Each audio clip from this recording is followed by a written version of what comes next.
Welcome everybody to the Moneycopilot Roundtable. Granted, the table isn't round. My name is Tunji and this is, Afrieya James. and this is, My name is Michael Lugo. all right, Michael Lugo. I like that name. Nothing wrong with yours either, Afrieya. Yeah, Just I saying, get like it. I get it.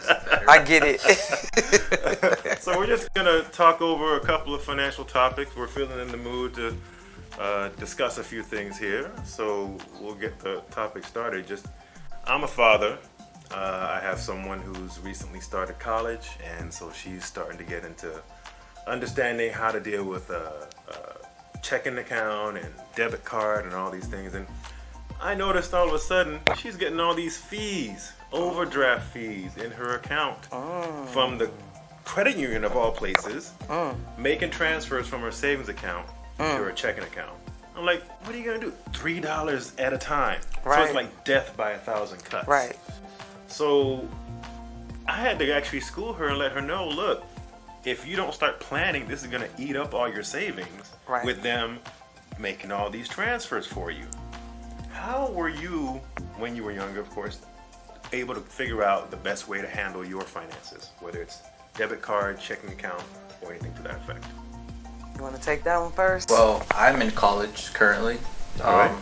and what I do is barely use my credit card basically to pay most things, and then at a certain date before the statement comes or whatever, pay it off, and then Okay. I should be good by then. That's usually how I've been doing it for like a year or two. That's been working for you for a year. It's been doing good, man. All Credit's right. going up, so I think it's going well. Sounds good. Okay, great. All right.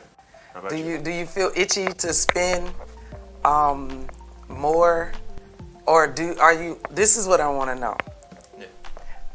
Because I feel you, pops. I have a son who is in the United States Air Force. He's 26, but that age of getting to figure out that independency is just a beautiful thing. It's so Great way to put being that you're not a millennial, are you? You're considered a With Gen Z? Gen Z. Yeah, okay. So he has never had a checking account. Oh, A checking book. I'm sorry. okay. See, him and I, We worked through the checkbook. We're part of the checkbook era. so that means that number one, if you wrote a check that you didn't have the money in, because my mom was very scared on that, you could go to jail for that. Yeah. So that was a big thing. I think that Yes. can still happen. Yes. Just that people don't use checks as much. They don't use checks as much, so and then my mom and dad have two different philosophies, and my dad's like, look, now if you're gonna bounce something, make it good. Go buy everything you need. If you're gonna pay that $30 or $25 or whatever it is, you better make sure that it makes sense that don't go buy a bag of chips and pay $25 for it. That is the problem. Okay, so you spent $1, but you really spent 30 something. That was an expensive bag of chips. Insufficient funds fee. Okay, But- I got it. Now that we got to see our checkbook, we got to see the checks and balance. I just want to know, do you all actively look at your checking account before and after you spend with the debit? Oh, we'll see. I barely even use my debit card actually.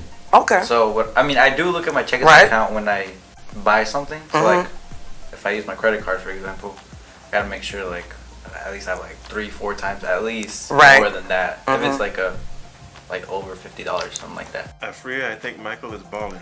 Yes, I think To some we need to extent. put him in the room with our children.